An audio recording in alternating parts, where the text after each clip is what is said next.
Olá, gente, Padre Joãozinho aqui com você na TV Evangelizar com o programa Rema, uma palavra que pode fazer a diferença na sua vida. Esteve conosco aqui o irmão Tiago Radaeli, que falou sobre Santa Faustina e me deixou de presente o Diário de Santa Faustina, uma belíssima publicação da editora da Divina Misericórdia, você pode até conseguir pela internet. E outro, a Irmã Faustina, Biografia de uma Santa, para colocar as coisas em ordem na sua cabeça e conhecer a vida de Santa Faustina. E eu prometi, e é hora de cumprir a promessa, ele voltou. Tudo bem, irmão Tiago Radaeli? Tudo bem, Padre Joãozinho, e dessa vez nós queremos falar sobre João Paulo II, né, o grande apóstolo da Divina Misericórdia. Eu vim trazer um livro para o senhor novamente. Opa, presente sempre é bom, quem ama se faz presente. Esse livro, o Apóstolo da Misericórdia? O Apóstolo da Misericórdia. Foi Bento XVI que chamou João Paulo II como Apóstolo da Misericórdia.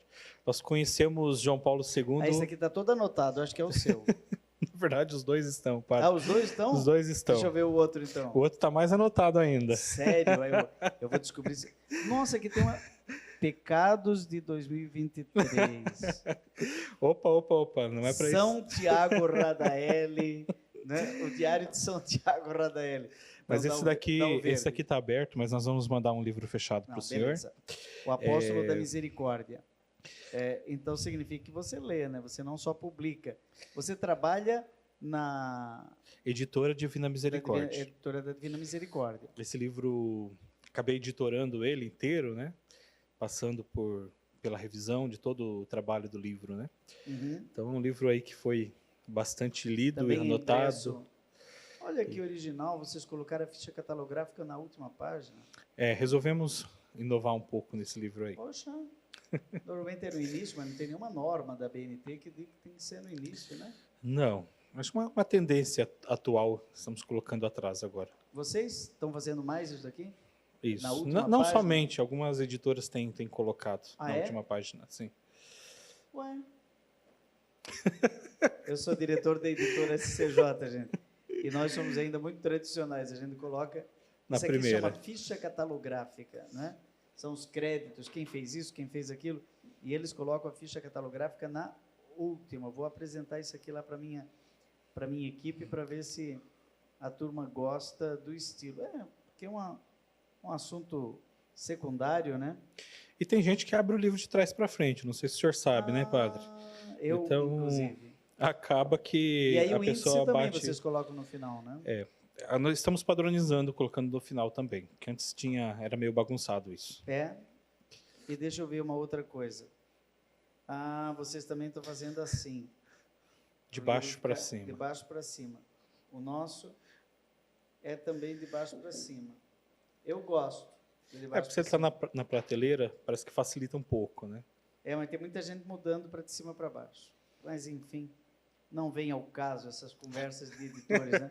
Você estava falando no programa anterior da ligação entre Santa Faustina e João Paulo II. Fala mais para nós.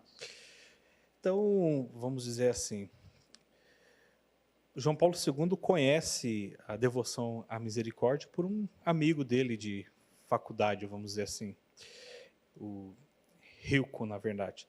E ele tinha uma grande devoção pela Divina Misericórdia, esse amigo de João Paulo II. Tinha aqueles xerox do Santinho de Jesus Misericordioso.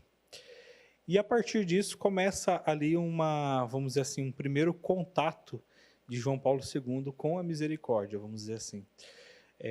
Mais para frente, esse amigo dele apresenta o diário, ainda numa forma rudimentar, vamos dizer, como os escritos de Faustina.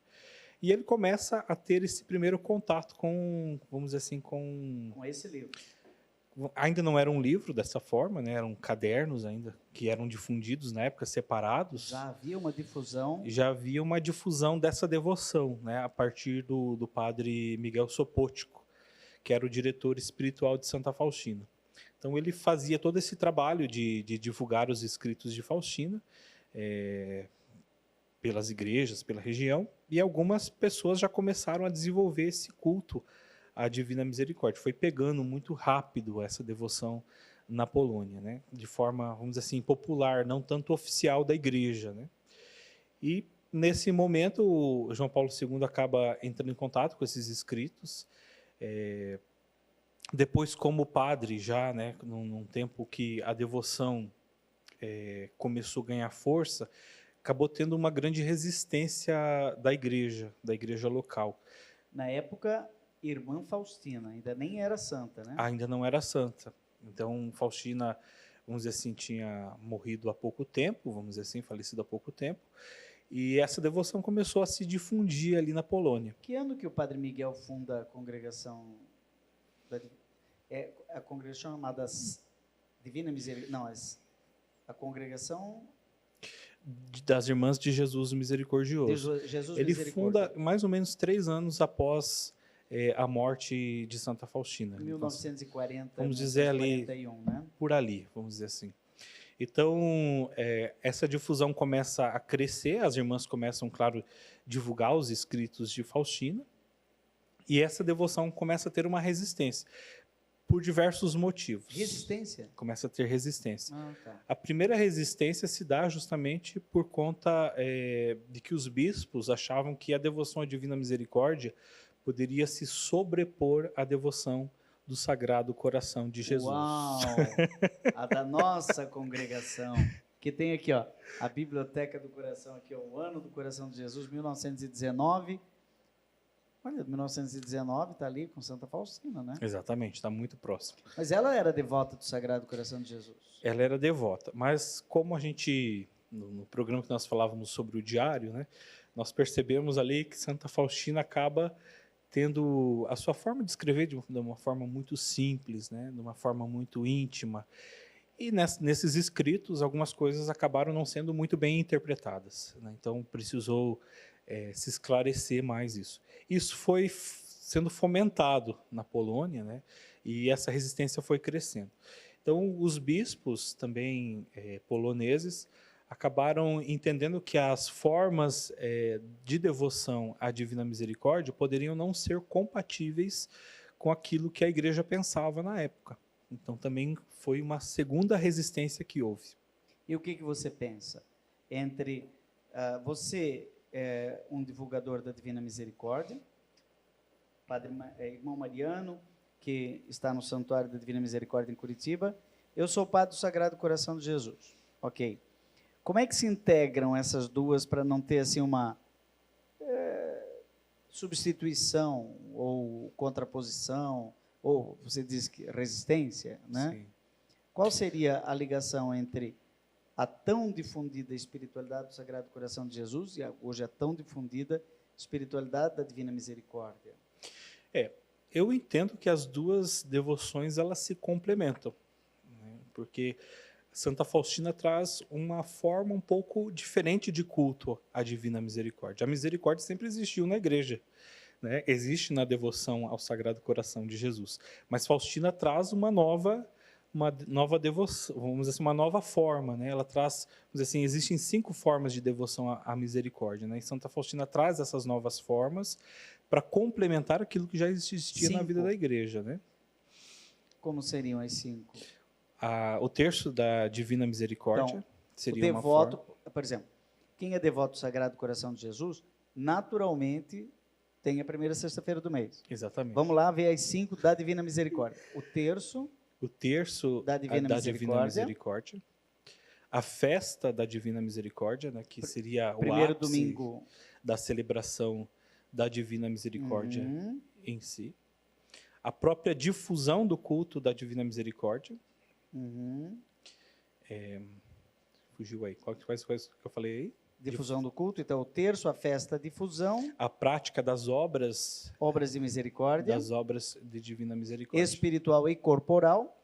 Exatamente. Está faltando uma. Está faltando uma para tirar 10. Mania de professor, né? Faltou uma, vamos, daqui a pouquinho você vai lembrar. Ó. Sim, claro, e a veneração do quadro, né, da Divina Misericórdia. Irmão Tiago recebeu nota 10 Passei no teste aqui. Prova da Divina Misericórdia. Então, o quadro. Olha, eu acho que isso tudo está no Diário Santa Faustina? Está, já Ela nas divulga essas primeiras. 5 formas? Já divulga, já nas primeiras Olha, eu páginas acho do que ela, diário. na verdade, fez cópia da Santa Margarida Maria.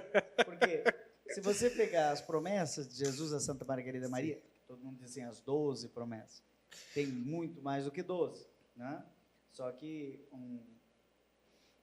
um comerciante lá de Ohio, nos Estados Unidos, sintetizou em 12 promessas. A grande promessa é que não vai morrer sem o meu auxílio aqueles que difundirem a espiritualidade do coração de Jesus. Mas isso também está presente em Santa Faustina. tá vendo? Ela copiou tudo de Santa Margarida. Ela era devota, não é? De Santa Margarida Maria. Exatamente. Acho que pela Mas devoção. então, o quadro, aí nós temos a imagem, os que divulgarem a imagem, é uma das promessas do coração de Jesus.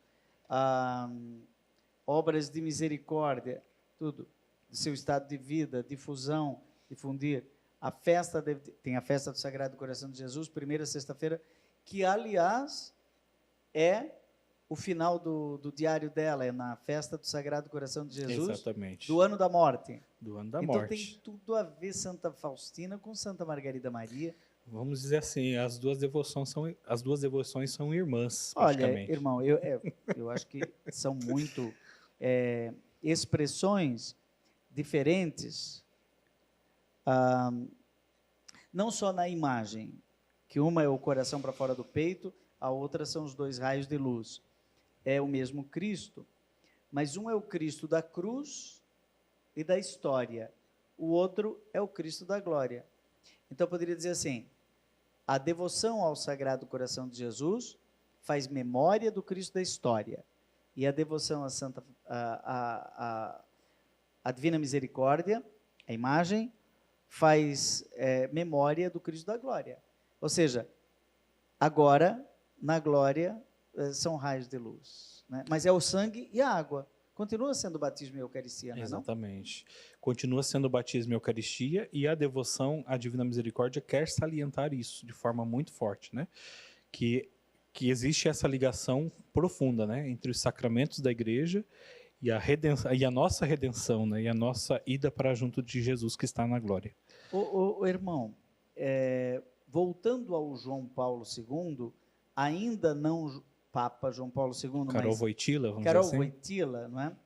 Você disse que ele nasceu em 1920 e vai ficar Papa em 1978. Temos aqui, então, 20, 30, 40, 50, 60, 70, 50 anos, né, em que ele não era Papa. Depois Exatamente. ele vai ficar Papa até 2005 e vai ser um grande Papa da Misericórdia. Vamos deixar para o segundo bloco falar do Papa João Paulo II. Você estava falando da devoção do Karol Wojtyla à Divina Misericórdia, que ele conheceu daí os escritos de Santa Faustina, que na época era a irmã Faustina, não é?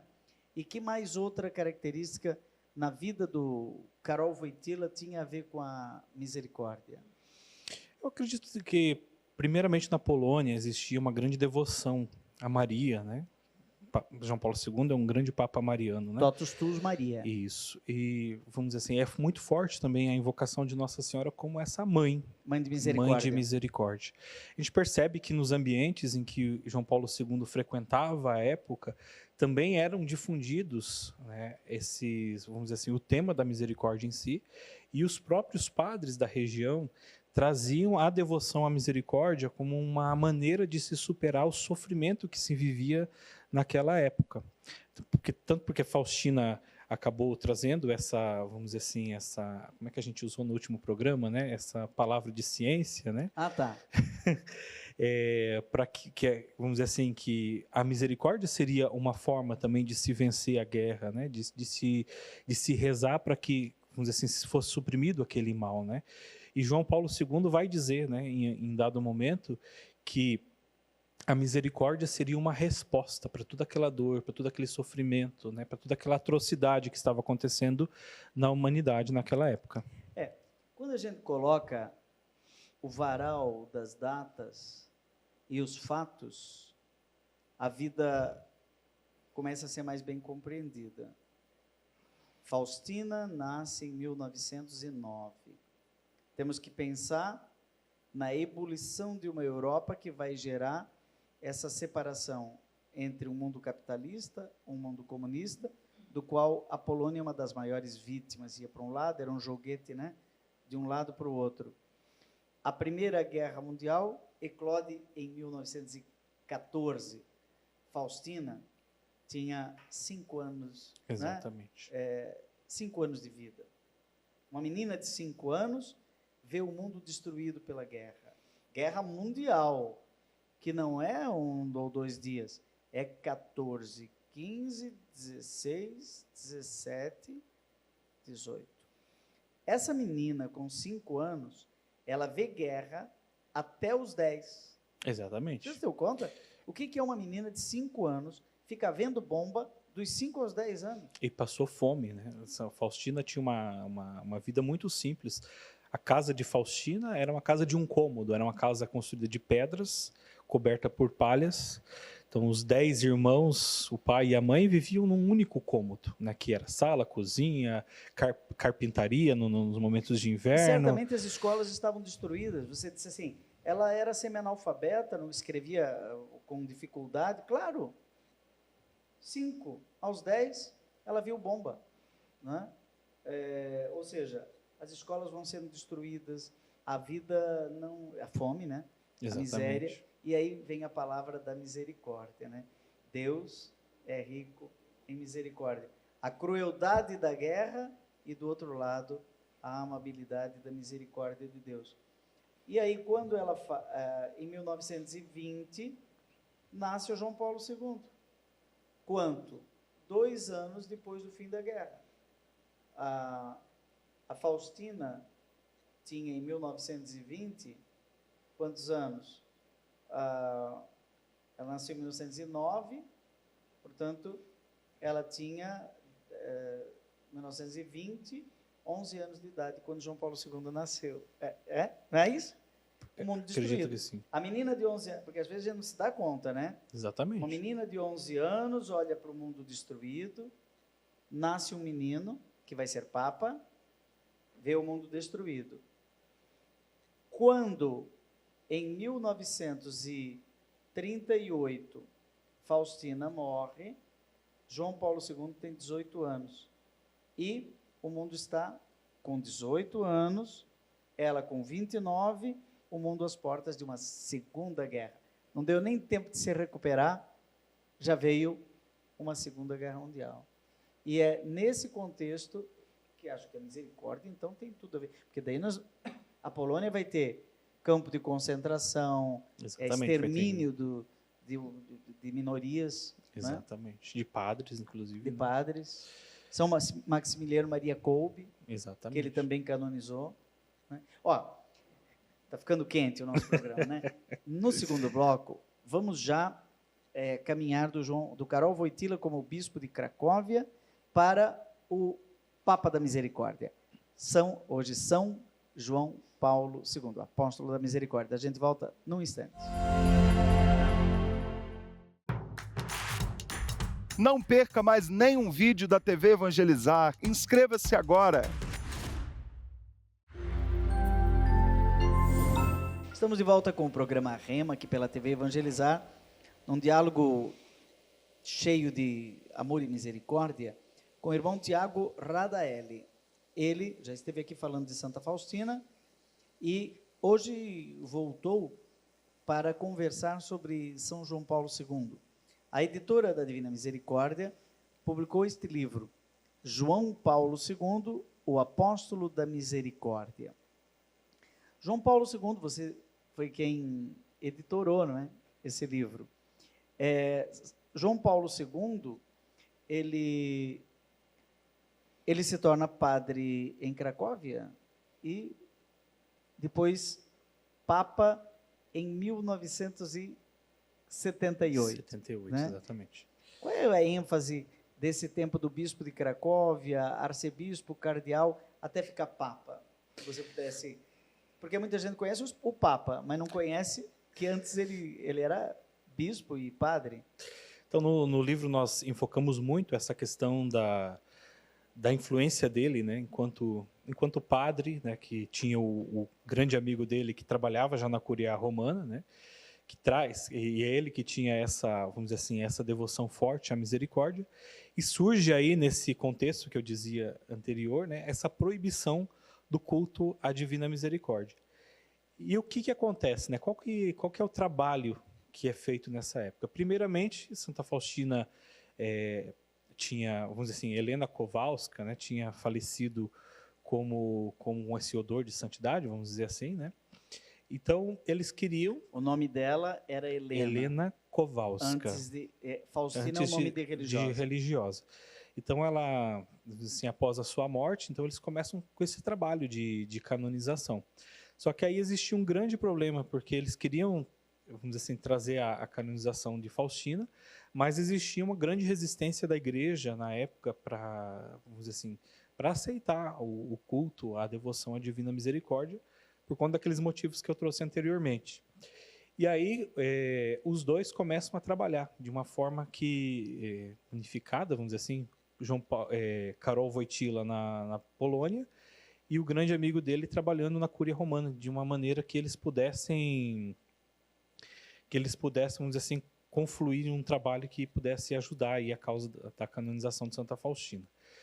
O que é feito primeiro nos trabalhos, né? Primeiro, se separa, né, os escritos de Faustina, para que pudesse ser feita uma grande análise rigorosa daquilo que ela tinha escrito, principalmente para corrigir esses erros teológicos, para, vamos dizer assim, trazer essas notas de rodapé, para que a igreja pudesse permitir a devoção.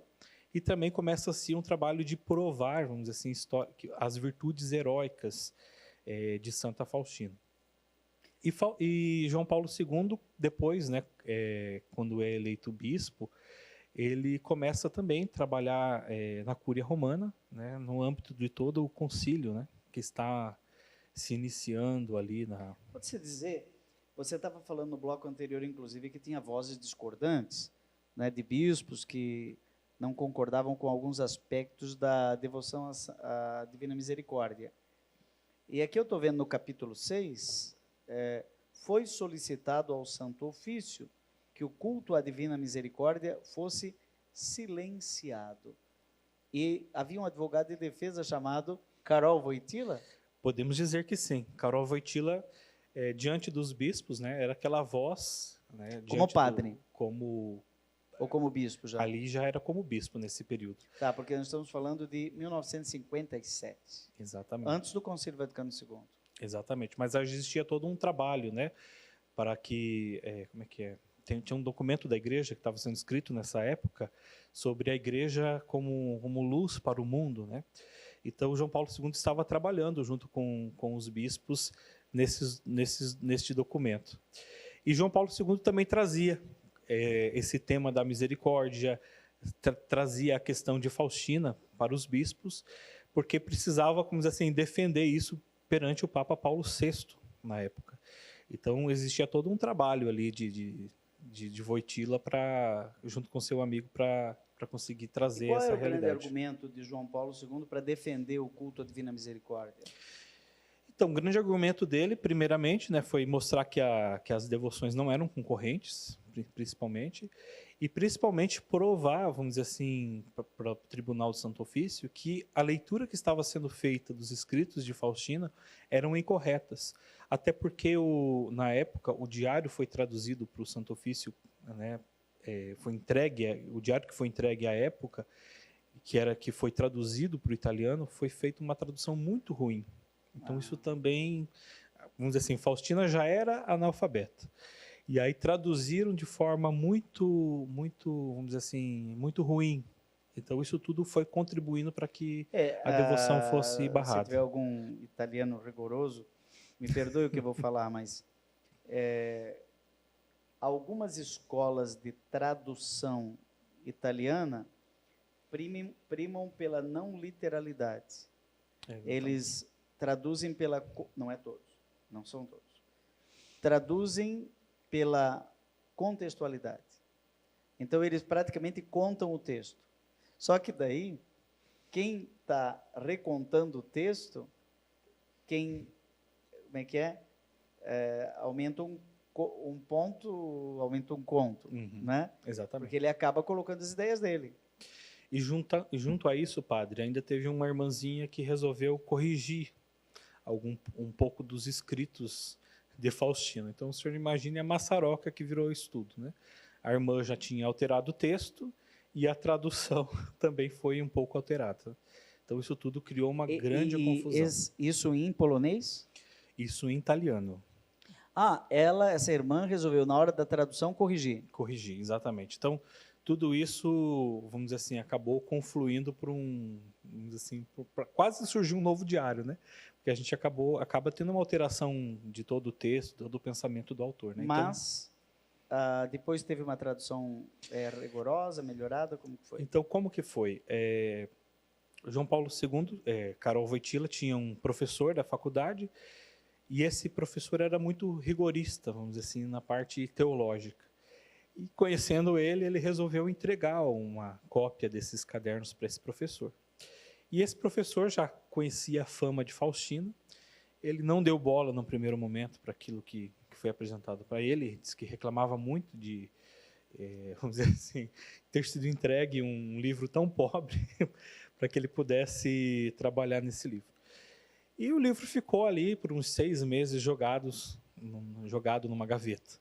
Isso em Roma? Isso em Roma.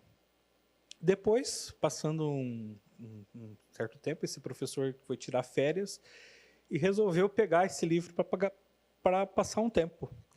E nessa de passar um tempo, ele começou a ler os escritos. E começou a ver que fazia sentido. Começou a ver que fazia sentido, começou a ver que era uma pessoa tão simples que não poderia estar inventando tudo aquilo que estava ali. Começou a perceber uma santidade muito grande naquela pessoa que escreveu aquilo. E resolveu, então, fazer o trabalho, né?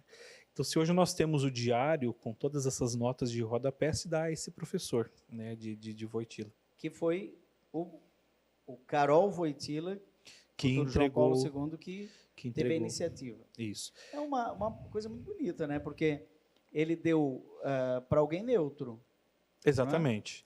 E eu acho que isso que é importante, né, padre, porque entregou para uma pessoa neutra, para uma pessoa que era descrente, vamos dizer, uma pessoa que olhou aquilo como uma coisa intelectualmente muito pobre, né? Ele entregou, então, as feras, né? Exatamente. Porque pensou assim, agora vamos ver, vamos colocar à prova o diário de alguém que está sem nenhum tipo de preconceito, a não ser olhar aquilo e dizer...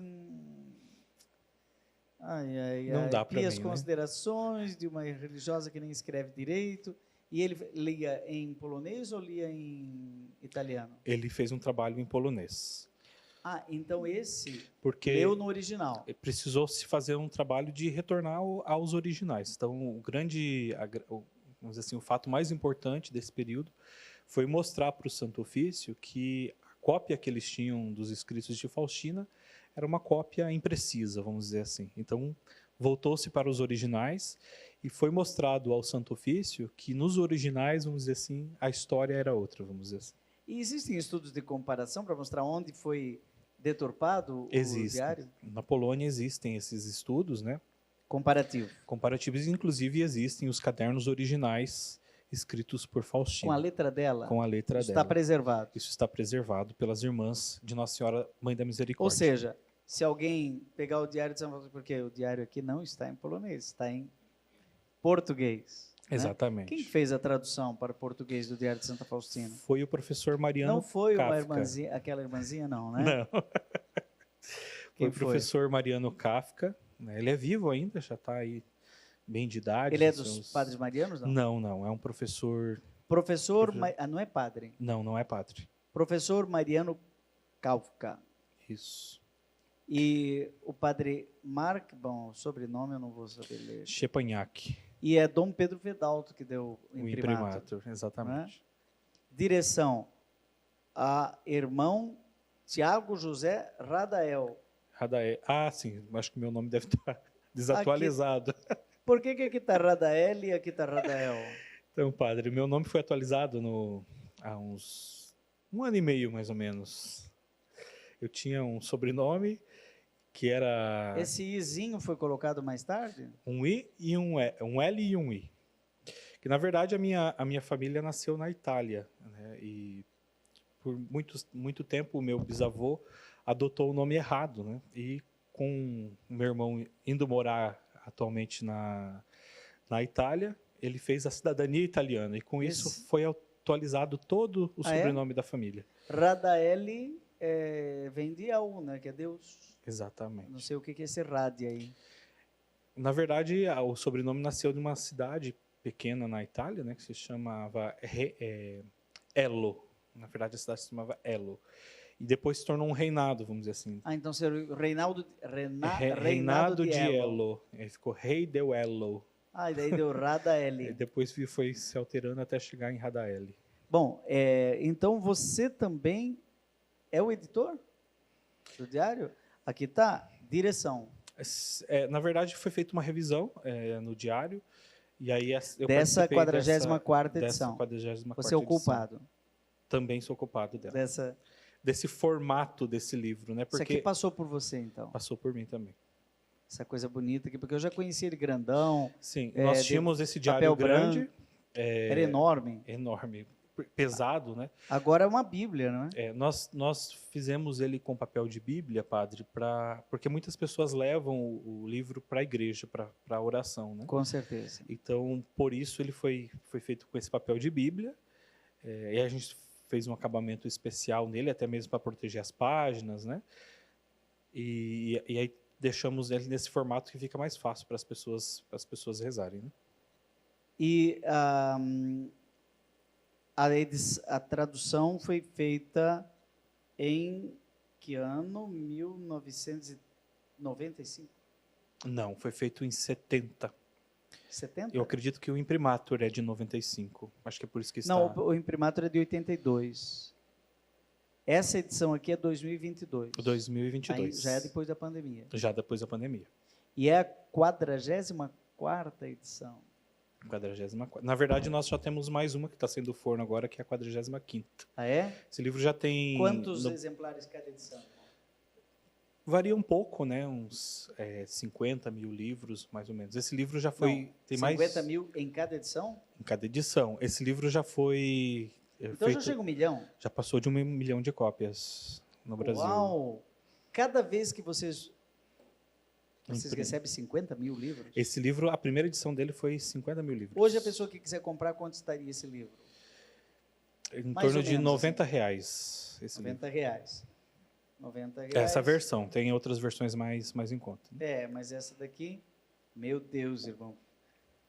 Para trazer 50 mil livros para sua casa, tem que desembolsar 1 milhão. É muito dinheiro. E pedir para Santa Faustina para o povo comprar. Compre o livro. Né? Exatamente. Dá um pouco de insônia às vezes, padre, mas é muito bonito perceber a providência de Deus. Deve ter um galpão, né, para colocar 50 mil livros desses. Exatamente. Mas aí com 50 mil ele fica mais barato, né? Porque para reduzir custo também. A primeira edição desse livro foi feita na China. Nós trouxemos... Agora não. Agora não mais. Agora nós fazemos no Brasil, em São Paulo, pelos paulinos. Que bom que fazem em São Paulo. O nosso tempo é muito curto aqui, então vamos logo para o Papa, não é? Tudo bem, João Paulo II trabalhou para que a verdade sobre a experiência espiritual de Santa Faustina viesse à tona. E como que é o Papa João Paulo II como apóstolo da misericórdia? Então a gente entende que ele é o apóstolo da misericórdia, principalmente pelo trabalho que foi feito antes de ele ser Papa. E aí tem uma coisa muito interessante, padre, que providencialmente todos esses empecilhos, né, à devoção à misericórdia foram tirados pelo Papa Paulo VI. Não pelo João Paulo II? Não pelo João Paulo II. Até isso foi muito importante, porque senão depois ele poderia ser, como dizer assim, considerado... como é que se fala quando a pessoa... tem um juiz viciado, né? Isso, exatamente. Para que o interesse não fosse próprio, né? Então, aí ele recebe, vamos dizer assim, já do Papa Paulo VI, tudo, vamos dizer assim, legalizado, né? E aí ele pode depois instituir a festa da misericórdia e também, vamos dizer assim, permitir, vamos dizer assim, que fosse celebrada a festa da... Vamos dizer, permitir que fosse celebrada a festa da misericórdia e toda a forma de culto, né? A festa da misericórdia já é muito próximo da morte dele, né? Foi no ano 2000. 2000, não é? Exatamente. Ele morre em 2005. Mas em 2004 ele já estava bem mal. Então parece assim que o Papa João Paulo II não colocou a festa da Divina Misericórdia logo no início do seu pontificado em 1978, não é? Não, houve todo vamos dizer assim, também acho que houve uma maturação disso tudo, né? A gente percebe que também a encíclica dele, Deus Rico em Misericórdia, foi muito inspirado nos escritos do diário. A gente percebe isso de forma muito forte, e a gente percebe que ele não colocou nada do diário dentro, vamos dizer assim, dessa encíclica, para que não pudesse, vamos dizer assim, viciá-la por conta dos problemas que houve na história ali, da proibição do diário e tudo mais. Mas é sabido pelas pessoas que são próximas a eles que a inspiração veio dali. Vamos começar desse ponto no nosso próximo bloco. Estamos conversando aqui com o irmão Tiago Radael, que agora é Radaeli, né? Ele é irmão da Congregação dos Padres Marianos, que cuidam, cultivam não só o Santuário da Divina Misericórdia em Curitiba, de onde é o epicentro de toda a espiritualidade da Divina Misericórdia, mas também da publicação do Diário de Santa Faustina e outros livros como João Paulo II, o Apóstolo da Misericórdia. Se tiver interesse, vá lá no site editoradivinamisericordia.com.br. Vamos fazer um intervalo, voltamos já já.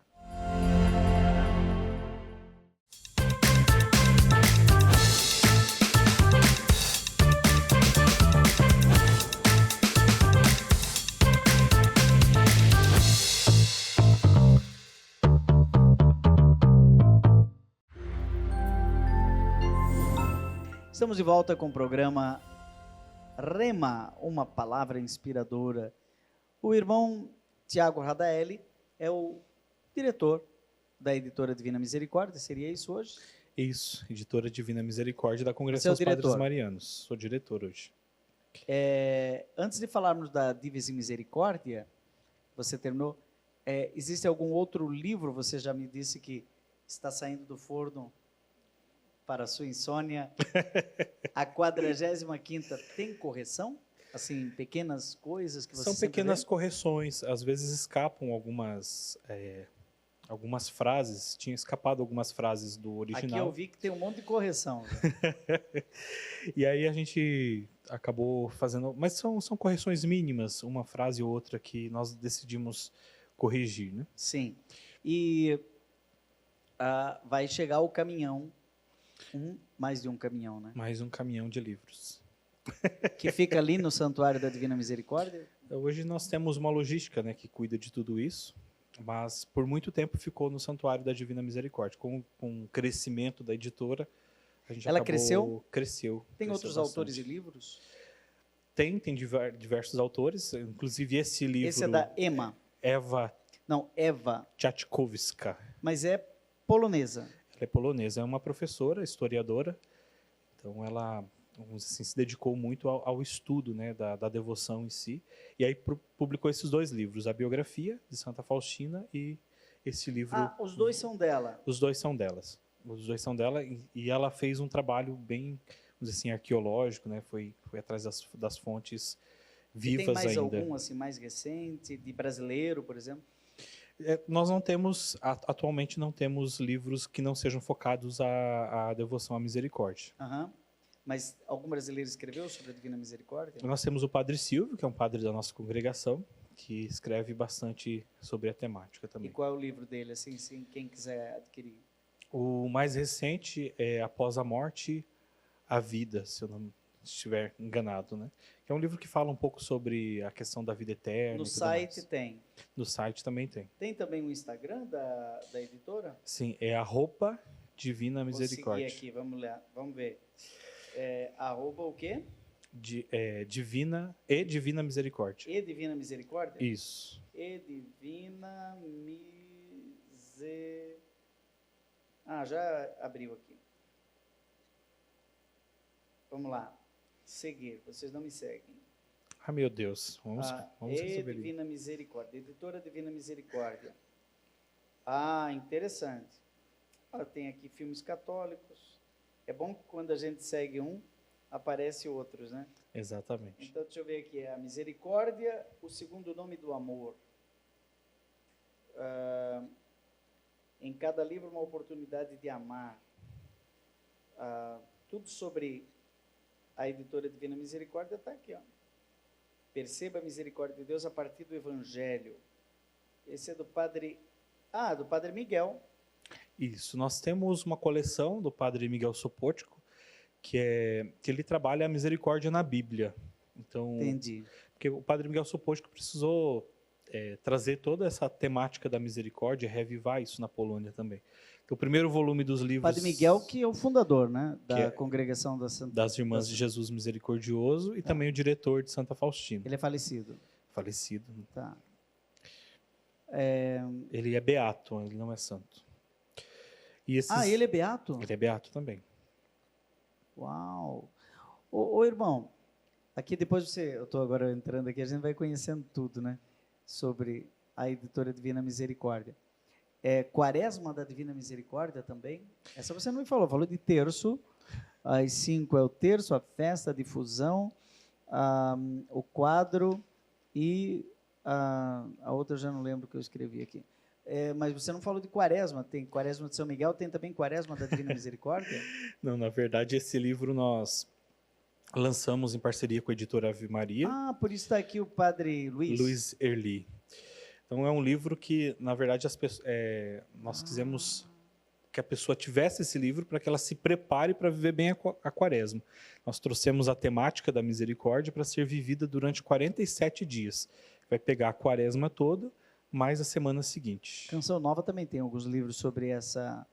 Porque divulga muito, né? A Canção Nova divulga muito a Divina Misericórdia. Nós trabalhamos muito em parceria com a Canção Nova, que, na verdade, essa parceria se deu principalmente porque, vamos dizer assim, na história da comunidade, eles tiveram uma experiência profunda. O Padre Jonas teve uma experiência profunda com a misericórdia, né?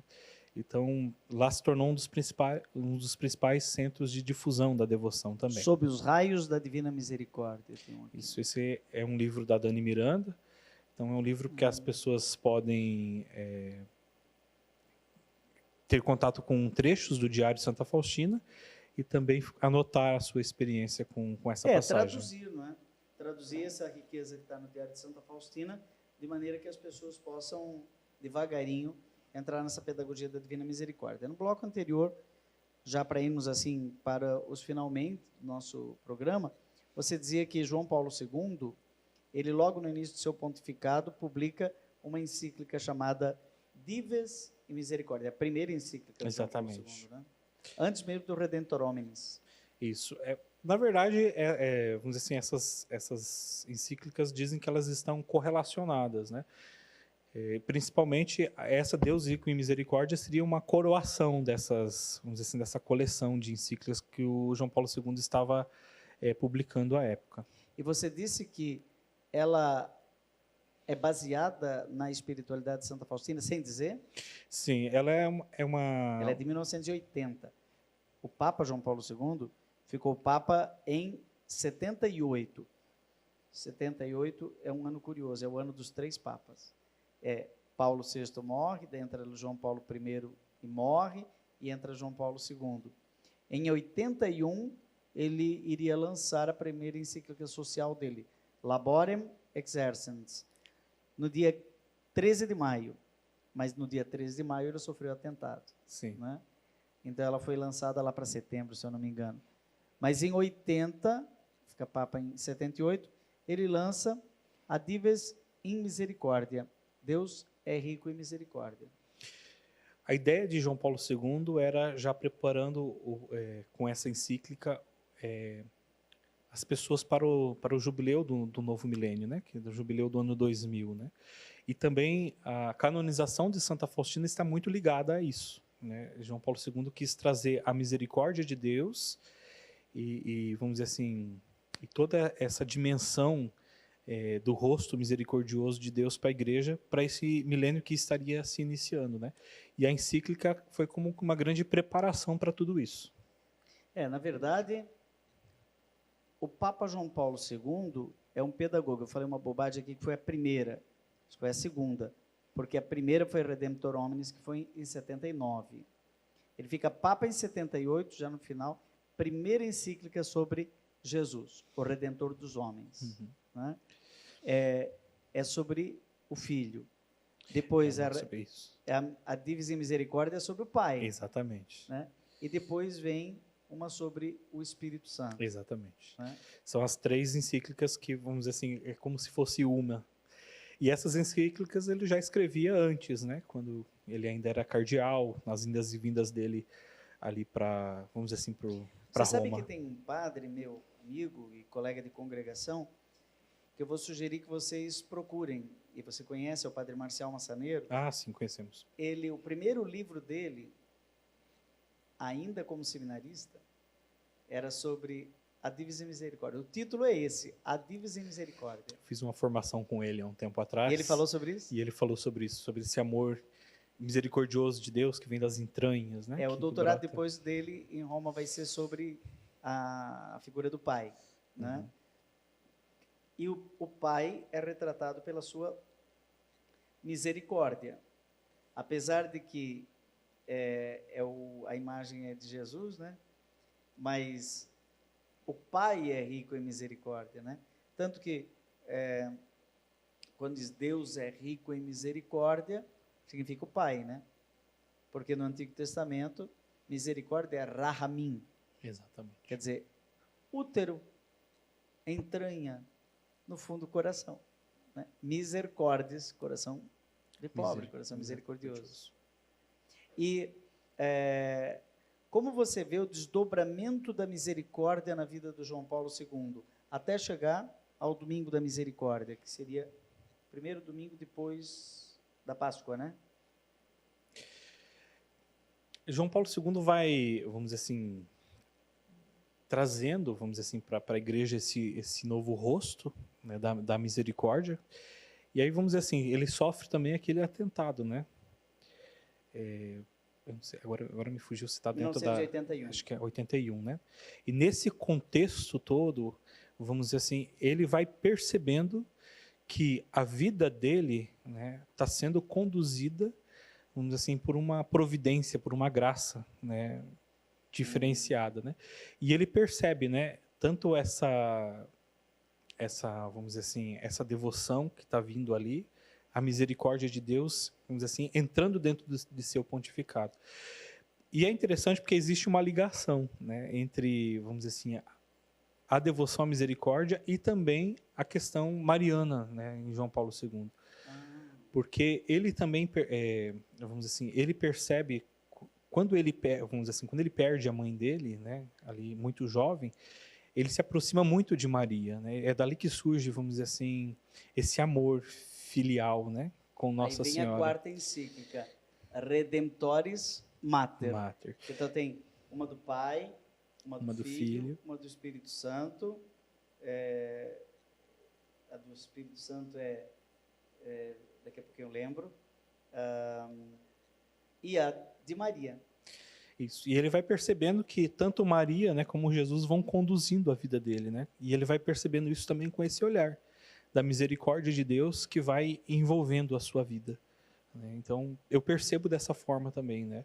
Que Deus, em sua providência, né, fez com que ele tivesse o contato, né, diante de tanta dor, de tanto sofrimento, com essa realidade da misericórdia. E ele experimenta profundamente essa misericórdia na sua vida. E o brasão do Papa Francisco, eu não sei se é só de Papa ou se já era como arcebispo de Buenos Aires. Tem uma frase em latim que é miserando atque eligendo, que significa misericordiando ele o escolheu. É retirado de um sermão de São Beda, monge inglês, que numa das suas homilias tenta retratar o olhar misericordioso de Jesus a Mateus, né, Levi, na banca, na coletoria dos impostos. Então, como seria o olhar de Jesus? Seria um olhar de raiva, olhar sério? Aí ele diz, não, era um olhar de misericórdia, né? E aí ele tem uma originalidade que ele transforma um substantivo em verbo. Porque misericórdia é um substantivo. Sim. Misericordiar é um verbo. E aí é como se Mateus tivesse olhado e dito: misericordiando, ele me escolheu. Então, misericordiar é olhar, atuar obras de misericórdia, é misericordiar. Aí o Papa Francisco escolhe esta expressão como lema de seu pontificado: misericordiando, ele me escolheu. Por isso o ano da misericórdia, né? Aliás, depois tem a misericórdia vultus, o rosto da misericórdia. Exatamente. Porque ele quer enfatizar isso, né, também para nós na igreja, né? E a gente percebe na devoção também que é um cuidado de Jesus com esse olhar, né? Ele queria ser retratado com esse olhar de misericórdia, né? É muito interessante, né? Essa ligação do Papa. Que não é dó, devoção, pena, não, compaixão simplesmente. O que é misericórdia para encerrar esse nosso segundo programa tão rico? O resto depois, ó, gente, vai ler o livro, ler também o Ano com o Coração de Jesus, assim na Biblioteca do Coração, que a Divina Misericórdia e o Sagrado Coração de Jesus são amiguinhos, viu?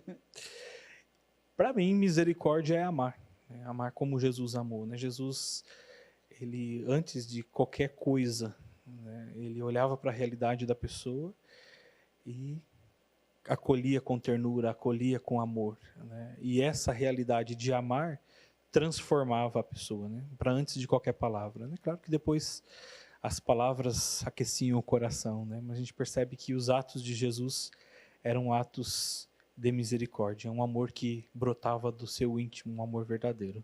O Padre Zezinho, que trabalha conosco lá na editora CJ, Sagrado Coração de Jesus, ele tem uma música que ele começou e nunca terminou, que eu queria terminar nossa sequência de programas sobre a misericórdia com Santa Faustina e São João Paulo II com essa frasezinha de música inacabada, que eu acho que ele traduz tudo o que é misericórdia. É assim, ó: Rahamim, Deus tem um colo para mim. Rahamim, Deus tem um colo para mim. Pensa nisso. Quem sabe pode ser o título de um livro do irmão Tiago Radaeli. Rahamim, Deus tem um colo para mim. Né? Que lindo. Misericórdia é o colo de Deus. Salve, Rainha, Mãe de misericórdia. Quer dizer, a ternura misericordiosa de Deus é nos dar colo. Acredito que Santa Faustina fez a experiência do colo de Deus, né? Com certeza. A gente percebe que esse amor, né, dela por Jesus e de Jesus por ela eram muito intensos. É um misto de segurança. Bom, eu não preciso explicar para ninguém o que é colo, né? Porque todos nós nascemos do colo de alguém, nascemos do útero de alguém, né? E quando voltamos para lá como criança, nos sentimos acolhidos no colo, né? Que Deus tenha um colo para você, né? E nós vamos encerrando por aqui. Obrigado, irmão Tiago. Eu agradeço, Padre. Que tenhamos outras oportunidades com outros livros, né? Estamos sempre aqui em Curitiba com o programa Rema. E agora o Padre Reginaldo Manzotti já está lá, prontinho para continuar misericordiando o coração deste nosso povo com a sua experiência de Deus. Até mais com o programa Rema.